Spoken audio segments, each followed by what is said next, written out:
So a lot of people, I think, want to become better readers. And this is actually might be even how you discovered my channel in the first place. Early on in my YouTube career, I made a couple of videos that were just me talking to a camera, a lot like this, though my presentation style was a little bit weird back then. But those videos were about why you should read and how you could read a little bit better. I like some of the stuff that I said back then, and I thought though today would be a good idea to come back and revisit some of those ideas and then revise them based on a couple of years of talking about reading publicly and thinking about it more and writing a whole lot more. I would say that a lot of these thoughts, I've actually been working them out in public over on my Substack, which I link down below. I'm going to plug it here because I don't have a Patreon. I ran one, but I don't really like Patreon as a platform. But Substack is the way that I ask people to support me. So if you think my work is valuable at all, you can go to my Substack. You can become a paying subscriber. You get a lot of writing. I write a ton on it nowadays. And you get to see me sort of work out my thoughts, but also you're just helping me make it. The first bit of advice that I used to give people when they talked about reading and reading goals was to actually probably stop having big reading goals. And I would tell this one story, which is that I used to have really ambitious reading goals of really big numbers. I was not loving reading whole books when I was in grad school. And then eventually I got back into reading for pleasure. And I was impressed by the number of books that I read in a year when I had started about halfway through the year. I think the year that I really got back into reading, I read 45 books. And I had started about halfway through the year. And so I said, why not set a bigger goal? Let's say 52, just to be safe. Even though if you look at my old pace, maybe that doesn't quite make sense, but I said 52 at first and I met and exceeded that goal. And then I said 75. I hit that. Instead 100 and I didn't hit it. And I noticed that something changed about my reading when I set a goal that was unobtainable. And unobtainable here just means unobtainable for me, given my abilities and my reading speed, my interest, but also my life circumstances, which we'll talk about that in just a second. What I was doing was I would actually try.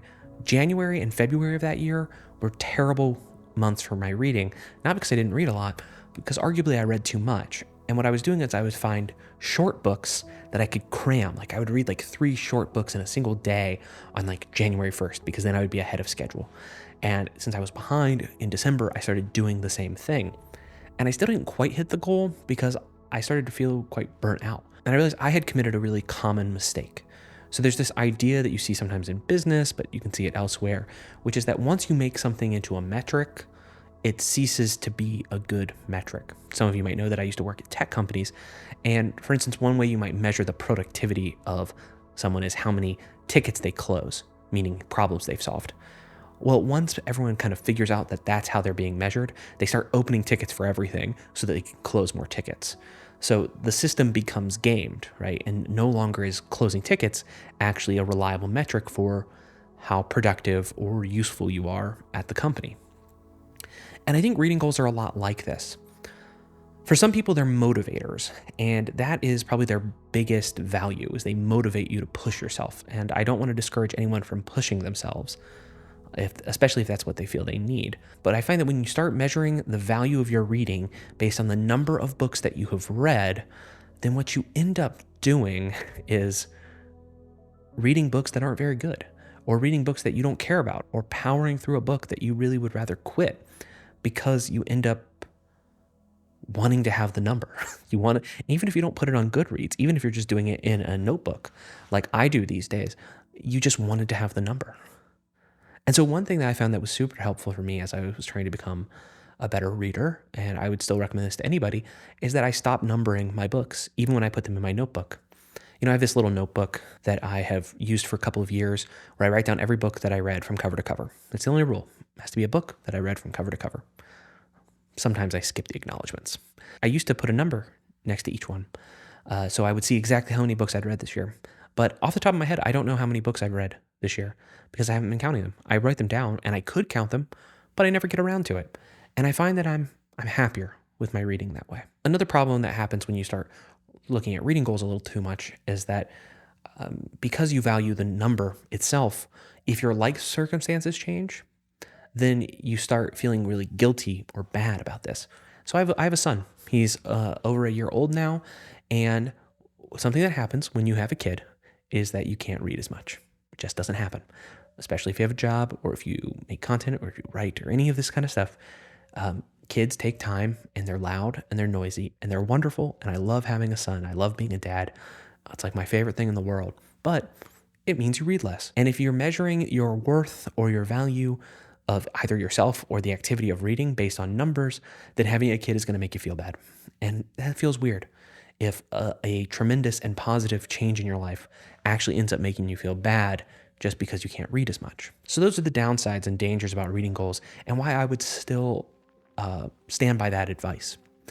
But one thing that was pointed out to me by someone, not directly, but through an article that like could have been about me, but I'm not totally sure. And if it was, I don't mind that it was. But this guy wrote this article about the value of being a promiscuous reader, or I don't think he used the word promiscuous, and that's what I used when I kind of wrote a follow-up on my Substack. And basically what he was saying was that actually there's a lot of value in someone who, instead of just reading one really good book, is willing to try and sample lots of things and just reads whatever they find that looks good. And okay, I think that he made a really good point, and that I made a good point, and that somewhere the truth is kind of in the middle. The truth is not always in the middle, but I think in this case it is. As you want to become a better reader, one of the things you need to do is just read a lot. You need to see what you like. You can find what's going to hold your attention, and you need to look at lots of different genres to see what sort of books that you like and which particular authors you like the most. You know, you might have come to this channel because you saw me recommend philosophy books, and that's great. But you might read some philosophy and go, this sucks. Like, I don't want to read philosophy anymore. And if that's the case, well, then probably just don't read philosophy. Go and find something else that you'd read. In the last couple of years, I discovered that I really like reading biographies. I never thought that I did. I always thought biographies were kind of pointless, especially biographies about like philosophers or thinkers or writers, because I thought I could just read their work. And why is their biography important? But I've now found that I just really enjoy them. Biographies are now one of the things I read for fun. Two of the best books that I've read in the last couple of years were biographies of philosophers. And they were biographies of very different kinds of philosophers. One of them was a biography of Ayn Rand, who I am no fan of. But I read her biography and I just loved it. It was the biography by Jennifer Burns. And then recently I've been reading a biography of Karl Marx, who's like the polar opposite of Ayn Rand. And it's because not only are the stories interesting about these philosophers, and it helps contextualize their work, and that's really interesting, but the biographers just wrote good biographies. Biographies are just enjoyable stories to read. And you learn a lot about history and different political movements and all kinds of stuff by reading these biographies. I never knew that I enjoyed reading biographies so much, but now I do.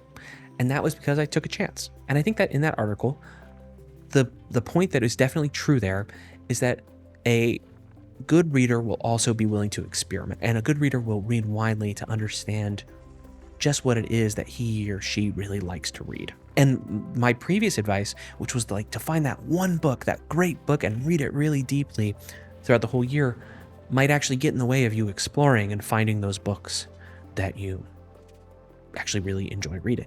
So while I would not moderate my claims about reading goals, I think in general, reading goals are pointless, at least numbers-wise. I think you should avoid them. People will disagree, and if you disagree, I'd love to hear why you do down below, but I feel pretty strongly about this. But the idea of only reading one book really, really well versus reading widely and experimenting, I think I would moderate that point. But another thing that I think I would like to emphasize more when I talk about becoming a better reader is this idea of having a reading project. I think actually that instead of thinking about reading goals, thinking about projects is a more useful framework for actually becoming a better reader. And these projects can come in a lot of different forms. So I'm going to use 3 different types of projects actually, so that we can talk about their differences, but also their similarities, and so you can see what I mean. So one kind of project I would say is kind of like someone who is doing research for the first time, or who is writing a thesis or a dissertation. Now, you don't have to be writing one of those in order for this to be a useful way to think about your reading. It's just kind of following that model. When you're writing a dissertation or a thesis, what you're doing is asking a good question and trying to answer it. And working out exactly how to ask that good question is a lot of the work. And then you find that the answer is usually very complicated and takes hundreds of pages to actually appropriately answer. And that's the beauty of doing research, especially in the humanities. It's asking the right question, and then really elaborately answering it. And I think more people outside of academia could think about this. So there's this guy I know in my Discord server. I won't say his name because I didn't ask his permission to talk about this. He is really interested in ethics. He's not a philosopher. I don't think he's ever studied philosophy. He's just really interested in ethics. And it came from like a really personal place. I think he just wanted to know how to live his life. And so he started reading ethical theories.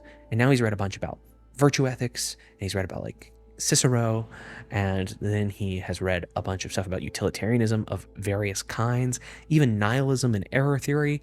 And he can talk pretty competently about these different areas of philosophy, even though he's never studied philosophy in the classroom. And I see this as a guy who has really just had a well-defined question, and then he's doing his best to try to answer it. He's curious, he's thorough, and he's just seeing where the question takes him. And I think for especially people who like to read nonfiction, thinking of a reading project like that is really powerful. Another kind of reading project you might have, though, is like, let's say you're more into reading fiction and like fantasy. Let's use fantasy as an example, because that's the kind of stuff that I often read, at least for fun. It might just be that there's this big series that you want to be able to read. That alone is kind of a project in itself. Or it might be that what you're looking at is looking at a genre. And when you look at the whole genre, you want to get a sense of maybe the history of that genre, or the way the genre is varied across time and space, or just how it's diverse now. You know, what are the different types of sort of epic fantasy that are being written today? That's an interesting question that you could ask. And thinking about it not as, I want to read 25 books this year, but instead, I want to read the works of Robert Jordan. Well, that'll get you about halfway to your 25 book goal, and it would mean that you get to see a story carried through over many books. You would also get to read a great fantasy series, in my opinion, and there's something just really nice about sustaining yourself through that larger project. And then the third kind of project is similar to the first, but it's to be comprehensive about a particular thinker or philosopher or author. So I'm actually kind of engaging one of these projects right now. If you looked at my top 10 philosophy books video, you'll have noticed that I said that The Phenomenology of Spirit is my top 10 philosophy books, and that I don't understand it. That's because I've read it and I've revisited it, and I always feel like maybe I'm about to like glimpse the truth when I read it, but I never quite get there. And the graduate seminar I took on Hegel apparently was not helpful enough.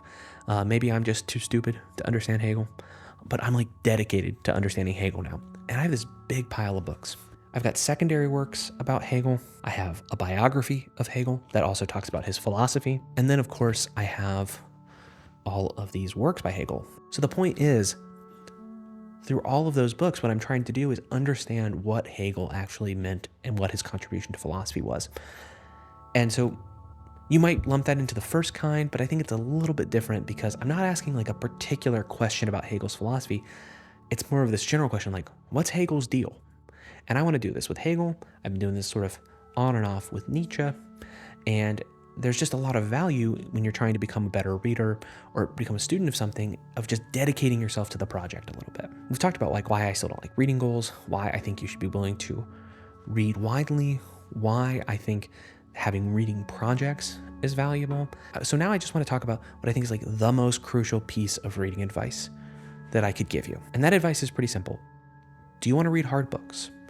Do you want to read books that seem challenging, that you feel intimidated by? Well, if you want to do that, the best thing you can do is to just start reading them. You might start reading them and immediately see that you're not ready for this. Maybe it's too hard, it's too dry, or it's just not the right time in your life. And what's going to happen there is you're going to put the book down, you're going to walk away, and maybe later you're going to come back and you're going to be ready for it. And then another thing that might happen though, is that you're going to find it's not nearly as hard as you thought it was. And you're able to just read it and understand it, and you're going to feel good, and you're done. You've done it. And then it turns out that the only thing that was holding you back from reading that difficult book was you. It was just your belief that you weren't ready was the thing holding you back. Third outcome though is that it's a struggle, it's a slog, and that you still make it. And if you have this slog and then you still make it, that's a profound sense of accomplishment. Like when I do that, I feel great. I feel awesome when I slog through a book that I can tell is still worth it, that, I've made it somehow. But notice that none of those outcomes are bad. Even the outcome where you don't finish the book, it's not bad. It just means that it's not the book for you right now. And one day it might be. But it also just might be a book that you're never going to get around to reading. And that's okay, because there are too many books out there and you're never going to be able to read them all. So regardless of what you do, by even attempting it, you've gotten something out of it, and you haven't really lost anything except some time. Now, of course, our time is precious. Of course, we want to make the most of the time that we have. And so we should be, I would say, at least careful about throwing our time away. But this was time well spent. This was time earnestly trying to achieve something. And even if you fail to read the book, or you end it, or you finish it and you realize that this was not a good book to read, you still got something out of the whole experience, and that's slightly changing you as a person. And really, I think that's about all we can ask for a really good book. It's hard to demand of our books that they always be enjoyable or that they always be entertaining, because sometimes the best books need to be a bit dry or boring sometimes. But I think if we were asking, like, what makes it a really good book, it's that it transforms you when you read it. So that if you ever go and read it again, it will be a slightly different person who's picking it up and reading it this time.